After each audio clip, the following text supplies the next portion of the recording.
Hi, I'm Milton Rendell, CEO of Real Estate Plus. As you can see, the footy season started, and we're proud to continue our sponsorship with the Swan Districts Footy Club, as you can see. We've also got our sponsorship on the old Ellenbrook Dockers, so all the best to the teams out there at Ellenbrook. We're also supporting the local Midland Footy Club as well. I don't have a sample of the jumper, I'll probably show that to you another time. But just for your own benefit, we've got a few footies here for those who are AFL fans. If you come to our counter in the next week, if you're one of the first 6 people to ask where's the footy, you can have a free footy on us, so you can have a kick at the local park.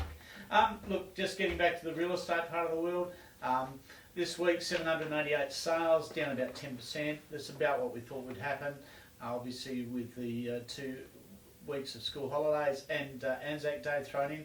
Amount of stock on the market's gone up about 3% to 8,022.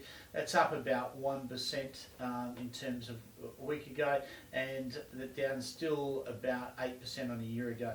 Now the sales in the last week, actual house sales were down 16%, and unit sales were down about 18%. So that contributes to making that overall 10% down.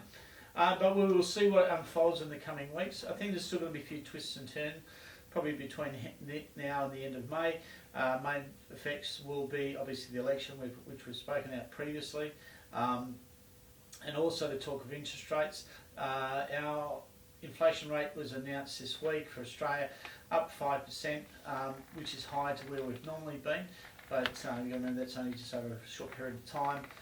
The US is up 8% and the UK is 7%. So in world terms, we're probably not as bad as some of the others. So the big interest rate talk is in the US at 8% in terms of their inflation. So we may not see the same ripples here. We will see some, but I don't think it's big. It may be announced in the next week or so. The Reserve Bank meets next week. I'm expecting that interest rates will probably stay on hold until after the election. But we will see. Who knows? I'm just Milton from Midland.